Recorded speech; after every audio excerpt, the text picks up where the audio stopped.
Hi, I'm Kirsty, and today I'm going to be showing you everything you need to know to make your own embroidered wall hanging. First, let's go through what you've got in the box. There's a tea bag in there, so if you haven't already, pop the kettle on and make yourself a brew. In your box, you'll find embroidery thread, carbon paper, white cotton fabric, calico backing fabric, patterned fabric for a plié, a needle, some layout paper, an embroidery hoop, a pencil, an instruction booklet, and you're also going to need some scissors. You'll find a card in there which has a hashtag on it. Please share with us your creations, we'd love to see what you make. And on the other side you can find a discount code for MYO, which is our creative studio in Borough. You can come and do some crafty things with us. In this video I'm going to go through the 4 main stages. First is coming up with your design. Secondly, we're going to be prepping your needle and hoop. Third, we'll learn the stitches. And finally, we'll learn how to finish your hoop. Let's get started. Step 1 is the design. So we're going to come up with a design on the white paper that you've got in your packs. The reason that we're doing it on the paper and not straight onto the fabric is so that you can have a bit of time to work out where you might want to lay things out. And also it means that we can rub out any mistakes that we have. I find the best way to do it is to draw around your hoop onto the layout paper so that you know what sort of space you're working with.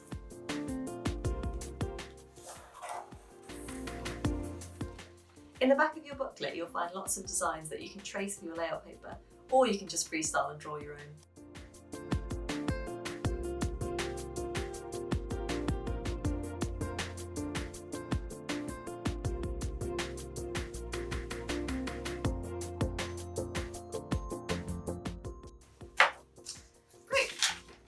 There's my design. So I used a lot of the templates from the back of the book and then freestyled a little bit on the sides. So now you've got your design, we can transfer it onto the white cotton paper using your carbon paper, which is this.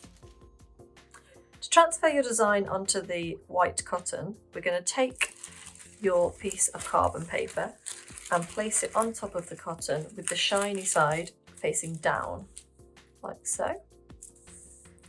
And then you're going to take your design and place that on top in the middle of the fabric.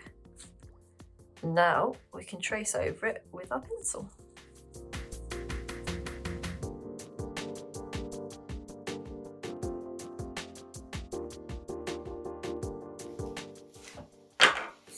And there you have it. So now your design is firmly on your fabric. Now we're going to set up your hoop and your needle. Take your hoop and unscrew the top so that the outside hoop loosens.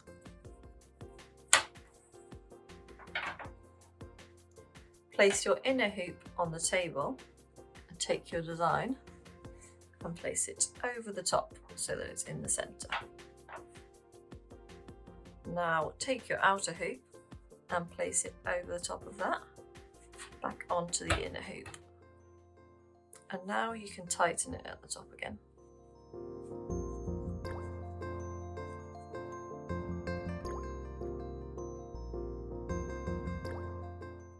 Take your skein of thread and pull about an arm's length off and cut it. You'll notice that each thread is made up of 6 strands, but we're only going to need 3 to work with. So if you get your nail in between them, you can actually separate them into 2 so that you've got 3 strands in each hand. And then if you pull really slowly, they should separate. Like so. Place one of your threads to one side, we'll use that later. And then this one we'll thread onto our needle. If you're struggling to thread your needle, wetting the cotton a little bit can help. Pull your thread through the needle at about 15 centimetres and then tie a knot in the other end. There you go. Now we're ready to do some stitches. So now I'm going to show you the 2 main stitches that you'll need to create your design. The first is back stitch, which we'll use to create lines and for things like lettering. and the other one is satin stitch, which we use to fill in big spaces. I'll also show you a technique called applique, where you add patterned fabric on top of your design. If you want to learn any other stitches that are a bit more complicated, like French knots or chain stitch, head to our YouTube channel where you can find tutorials for those. So first we'll do back stitch. We always begin stitches by starting from the back of the work and bringing it to the front. So we do that to make sure that the knot and the tail are always hidden at the back of your work. So I'm going to start in the corner of my lettering, but you can start wherever makes sense in your design. So we're going to come up through the back like we just have, so that the knot is tight against the fabric, and then we're going to push the needle back in about 1/2 centimetre further along the next point of your design and push it back through the fabric and pull. And that is your first stitch. So for your next stitch, we're going to come back up through the back of the fabric another 1/2 centimetre and pull it all the way through. And then this time we're going back into the space that we just created and pull it through so that we create a solid line like so.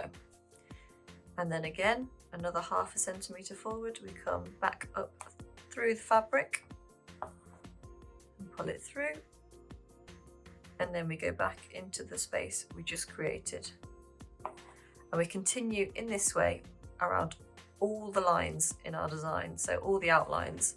So on my design, I'm going to go around the outline of the bee, on his legs. I'm going to do all my lettering and any extra bits, and then I'll save the different colours, the stripes and the eyes for our satin stitch.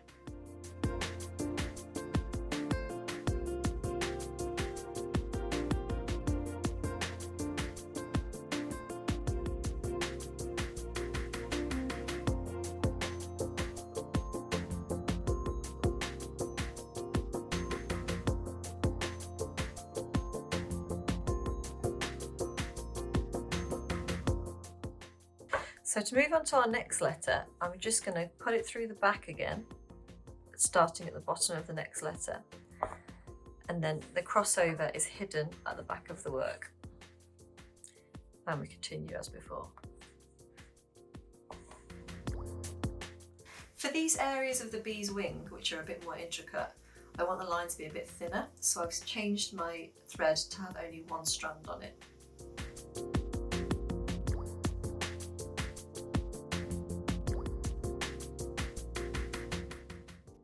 And that's how you do backstitch. That's really useful for doing outlines, lettering and intricate detail. Now I'll show you how to do satin stitch, which is great for filling in areas of colour. Choose your colour of thread and pop it on the needle as before.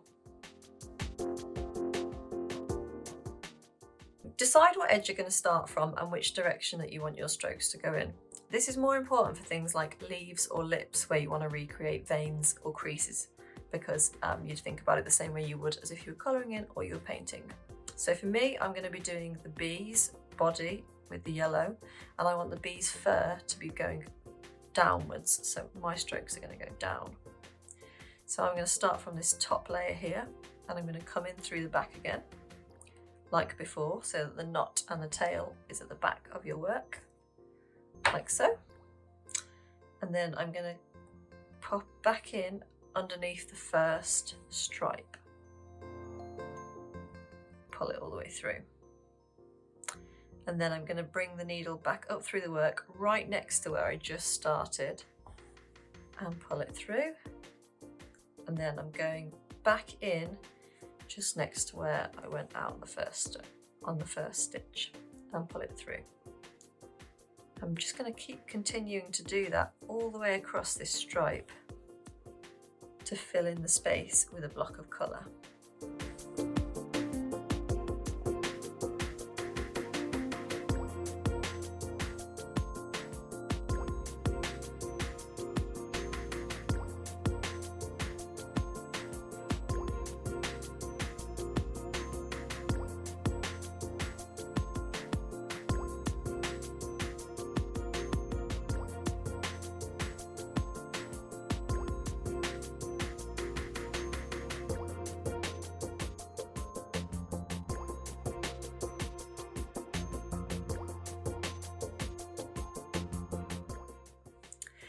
Okay, when you've finished, you can pop the needle through the stitches at the back to hold your tail in place, and then snip it off with scissors.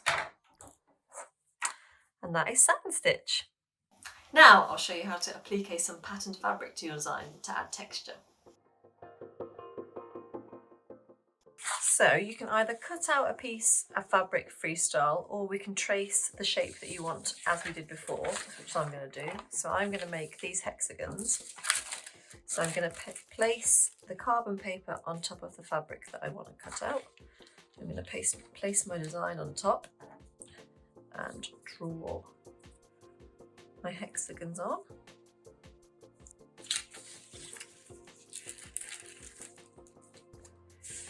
Okay, so that's my design there. And now I'm going to cut that out. Make sure your scissors are really sharp to prevent fraying of the fabric.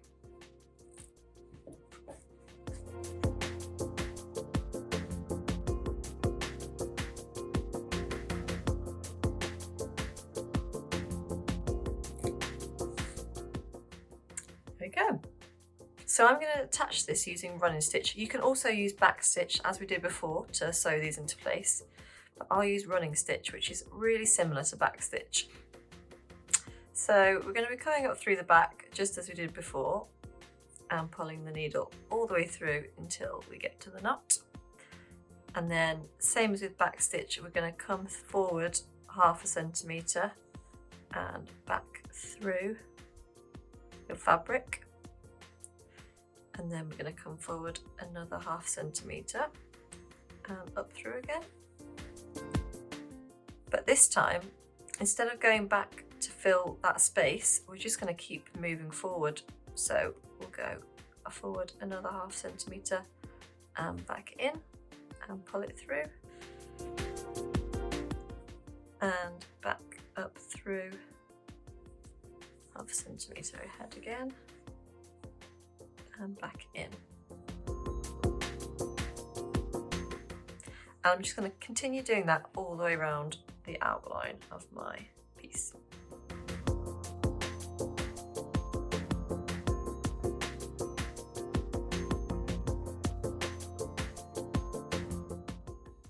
When you come to the end of your stitch, if you want to hold it into place without putting a knot in it, you can just go over the stitch that you last did. So this is one that I just did, so I'm going to go over the same space one more time. And then you can trim it and it will hold it in place. Don't worry too much about the back, what the back of your design looks like with all these stray bits of thread, because we're going to cover that up anyway, so ignore that, it's fine. Okay, so we're going to unscrew the top of the hoop again to separate the outer and the inner hoop. You can take off your design. And we're going to take the backing fabric, which is this slightly rougher and see-through piece of fabric, and pop it over your small hoop. Then we're going to pop the design back on top and line it up so it's in the centre. And then you want to pop your big hoop back on top of that one, like so, and then tighten it at the top again. So now use your scissors to just cut off these excess bits of fabric, leaving about 1 centimetre around the outside. Now take another long piece of thread and tie a knot in the end. And we're going to do a running stitch all the way around the outside to close this fabric around the hoop. So thread your needle through and then go about 1 centimetre ahead and pop it through again and pull it tight, and just keep going in and out all the way around.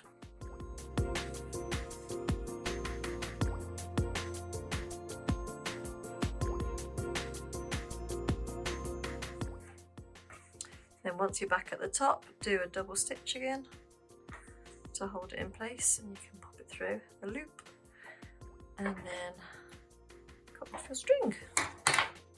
And there you have it, ready to be displayed proudly on your wall.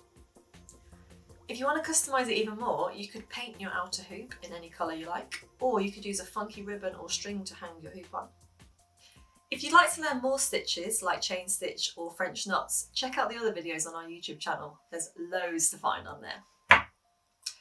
So that's it. I hope you've had fun doing embroidery today. Please do share any pictures with us on Instagram. We love to see what you make.